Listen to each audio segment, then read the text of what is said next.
Hello viewers.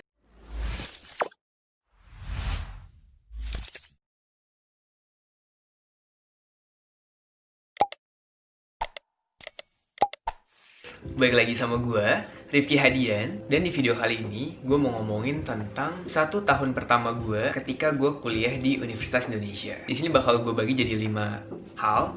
Pertama kali rasanya masuk UI, terus kedua, sistem penilaiannya seperti apa, akademiknya kayak gimana, keempat, kegiatan kampus apa aja yang gue ikutin, dan kelima adalah tentang peer group atau grup teman sebaya. Dimulai dari pertama kali masuk kampus. Jadi kalau di UI itu nanti kalian akan ikut 2 hal pertama kali, yaitu ada OBM dan OKK. OBM adalah orientasi belajar mahasiswa dan OKK adalah orientasi kehidupan kampus. Nah, di OBM sendiri ini kita akan diajarkan dan diberitahu mengenai pembelajarannya akan seperti apa, lalu di UI itu akan kayak gimana nanti. Dan di OBM ini tuh enaknya kita digabungin sama mahasiswa dari fakultas-fakultas lain. Ada 3 klaster. Pertama ada dari rumpun ilmu kesehatan, yaitu mahasiswa kedokteran gigi, FKM, farmasi. Dan yang kedua itu dari sains dan teknologi, yang teknik dan MIPA, Fasilkom. Dan yang ketiga adalah sosum, ya kayak jurusan FIB, Psiko, Fisip, Hukum. Jadi kita semua digabungin jadi satu, dan kita mengikuti kegiatan orientasi belajar mahasiswa itu. Yang ngajar mahasiswa tingkat atas, jadi kayak banyaklah experience atau pengalaman yang diberikan oleh mereka. Ini sifatnya wajib, jadi kalau kalian nggak ikut pas kalian baru masuk, kalian harus ikut di tahun depannya. Yang kedua, ini ada OKK atau orientasi kehidupan kampus. Nah, di OKK ini kalian akan ada pengenalan di UI akan seperti apa, dan serunya lagi kalau pas zaman gue tuh kita harus buat makara yang ada di Balai Rum. Jadi kita kayak buat formasi-formasi gitu. Cuman bedanya waktu angkatan gue di UI sama di kampus-kampus lain, di UI tuh lebih ada dinamikanya gitu loh. Jadi pas zaman gue ada kakak tingkat yang ngelingkerin, dia kayak lari-lari gitu, terus formasi yang kita buat jangan sampai rusak gitu. Makara yang udah kita buat jangan sampai rusak. Jadi kayak ada bordernya atau penghalangnya untuk mempertahankan makara yang ada di dalamnya ini. Nah, waktu pertama kali masuk, pas zaman gue, itu juga ada paduan suara. Dan kalau kalian gak ikut paduan suara, kalian gak dapet absen. Absennya kayak gini, bisa kalian lihat. Itu kayak kartu warna-warni gitu. Dan kalau misalnya kalian gak memenuhi batas absen yang ada, kalian gak bisa dapet jakun atau jaket kuning. Jadi kartunya itu ditukar buat jaket kuning kalian. Dan nanti setelah kalian dapet jaket kuning, kalian boleh untuk jadi paduan suara waktu angkatan pas kalian masuk wisuda. Gambarnya kayak gini, seru banget sih. Oh iya, kalau di Siko itu kita juga ada namanya tenda purnama. Tenda purnama itu kita menyambut mahasiswa baru yang baru datang dan melepas wisudawan yang sudah lulus. Jadi itu mempertemukan antara wisudawan dan mahasiswa baru sih. Oke, pertama kali masuk kalian akan dibuatkan dalam satu grup. Jadi satu grup ini buat kalian ospek, atau di Siko namanya PSAF. Nah, waktu kalian ospek ini, kalian tuh ada tugas angkatan. Tugas angkatannya, kalian harus wawancara beberapa orang yang ada di fakultas psikologi. Dan kalau gue lihat sih yang di fakultas-fakultas lain itu juga sama, wawancara teman angkatan kalian, senior kalian, dosen-dosen kalian, untuk lebih mengenal antara sivitas akademik dengan diri kalian sendiri.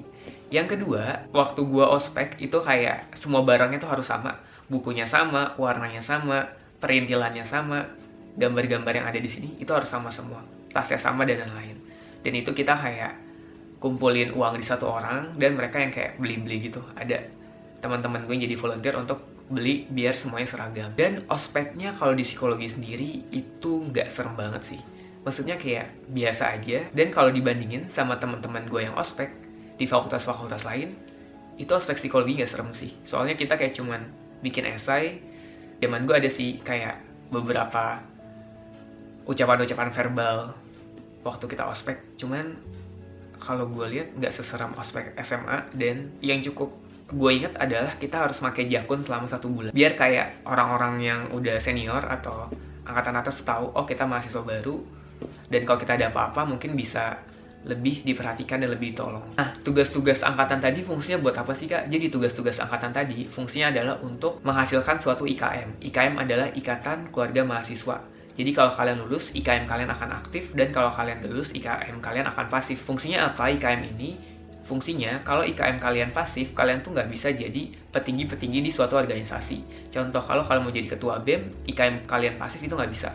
atau mau jadi ketua klub futsal misalnya, atau klub teater dan lain itu nggak bisa. Oke, dari akademiknya sendiri, ternyata kuliah sama SMA tuh sebeda itu. Bedanya apa? Pertama, kalian tuh bener-bener bebas. Kalian mau masuk atau nggak ada yang peduli sama kalian. Dan kalian cuma dikasih jatah absen tuh 3 kali. Kalau kalian melanggar atau melewati jatah absen yang sudah ditentukan, ya kalian nggak bakal lulus mata kuliah itu gitu. Semakin banyak kalian nggak lulus mata kuliah, semakin besar peluang kalian untuk drop out atau DO. Yang kedua, sistem belajarnya itu kalau di UI itu moving class, kalau di psikologi. Jadi ada mata kuliah tertentu, kita tinggal masuk ke kelas-kelasnya. Nah, untuk tahun pertama, kelasnya itu dipilihin fakultas atau paket, tapi tahun kedua kita bisa milih mau masuk kelas yang mana, jam yang mana, dan sama siapa. Jadi akan ada perperangan antara merebut kelas-kelas itu gitu. Atau di UI kita biasanya nyebutnya siakwar. Itu seru banget sih, tapi deg-degan juga. Karena mungkin aja kita kelempar dari teman-teman kelompok kita atau teman-teman dekat kita. Jadi kita benar-benar harus bisa survive atau punya cara gimana caranya kita bisa satu kelas sama teman-teman kita, atau kalau kita ketendang kita harus nyari teman yang sesuai dengan cara berpikir kita untuk belajar. Di kelas itu akan ada berbagai macam orang banget, jadi nggak sama kayak SMA, kelasnya itu aja. Dan yang kedua, akan ada senior-senior juga gitu, yang mungkin mengulang mata kuliah tertentu jadi sekelas sama kita. Jadi di kelas kita nggak isinya satu angkatan aja, tapi dari angkatan-angkatan atas juga ada. Dan sistem ujiannya itu akan lebih banyak esai atau pertanyaan-pertanyaan yang harus dijawab sesuai dengan logika dan apa yang kita pahami. Jadi akan sulit sekali untuk menyontek sih. Yang ketiga, itu ada kegiatan kampus. Untuk kegiatan kampus sendiri, kalian bisa ikut di UI atau di dalam fakultas kalian, di psikologi. Kalau gue waktu itu kebetulan gue ikut teater psikologi di tahun pertama gue. Kenapa gue ikutnya di psikologi, nggak di luar psikologi, di luar fakultas? Karena kalau di luar fakultas, gue ngelihat agak susah untuk menyamakan jam belajar dan jadwal yang gue punya gitu. Kalau bisa ikut yang di luar fakultas, itu akan lebih memperbanyak pertemanan kalian. Kalian bakal lebih banyak kenal sama orang-orang baru di luar fakultas kalian. Jadi kalau kalian pengen lebih mengenal orang di luar fakultas kalian, gue saranin ikutnya yang di UI-nya sih, jangan di fakultasnya. Terus di UI itu akan ada parade itu yang kayak gini. Ini seru banget, jadi kita kayak ada adu yel-yel, ada lomba dalam bidang olahraga, seni, dan keilmuan. Tahun pertama ini menurut gue, kalian harus explore diri, karena seperti yang orang-orang bilang, tahun pertama adalah tahun yang paling indah dibandingkan tahun-tahun setelahnya. Jadi kalau kalian di tahun pertama aja udah nggak enjoy atau nggak explore diri, akan sangat sulit untuk bisa mengenjoykan diri di tahun kedua, tahun ketiga, dan tahun keempat. Yang keempat, ini ada sistem penilaian. Kalau di UI sendiri, kalian bisa ngambil banyak SKS tergantung dari IP kalian. Jadi misalnya IP kalian 3,5 ke atas, itu kalian bisa ngambil 24 SKS. Kalau kalian banyak ngambil 24 SKS, kalian bisa lulus 3,5 tahun. Dan yang harus kalian ketahui adalah, lulus di suatu mata kuliah itu adalah hal yang biasa. Kalian akan lihat ada aja sih orang, kalian akan lihat banyak kok yang nggak pernah lulus mata kuliah, dan itu bukan aib. Karena emang kuliah sesusah itu, menurut gue, dan itu tanggung jawab dari diri kita masing-masing. Gue juga pernah kok udah belajar semaksimal mungkin, tapi nilainya nggak sesuai sama ekspektasi. Tapi at least menurut gue kalau udah berjuang semaksimal mungkin, insya Allah nggak akan nggak lulus mata kuliah. Oke, yang kelima itu adalah peer group atau kelompok atau geng teman belajar kalian. Nah, peer group ini menurut gue penting banget karena bagi gue salah satu penentu kesuksesan ketika kalian kuliah. Ada sih beberapa orang yang nanti kalau kalian lihat yang nggak punya peer group itu pilihan mereka masing-masing, karena setiap orang kan punya cara bertemannya masing-masing. Gak enaknya kalau nggak punya peer group, ketika ada tugas kelompok, kalian harus gabung sama orang-orang yang berbeda. Dan biasanya peer group ini akan berusaha untuk gimana caranya bisa satu kelas, atau kalau ada materi yang susah atau nggak bisa dipahami, belajar bareng. Dan pembentukan peer group ini sangat krusial dan biasanya dibentuk di semester 2 atau semester 3. Sehingga kalau kalian udah semester atas, itu udah agak sulit untuk nentuin peer group kalian yang mana. Karena setiap orang udah punya teman belajar dan gengnya masing-masing. Oke, mungkin itu aja 1 tahun pertama gue kuliah. Sebenarnya masih banyak banget sih yang gue pengen omongin tentang perkuliahan selama gue kuliah.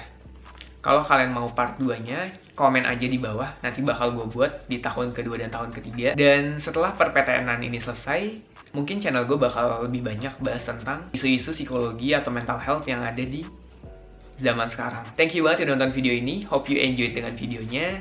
Semoga lulus UTBK, semoga nilainya bagus, ujian mandiri masih banyak, jalan ke PTN masih banyak banget. Jadi, semoga video ini bisa jadi motivasi kalian untuk belajar yang giat menuju PTN yang kalian inginkan.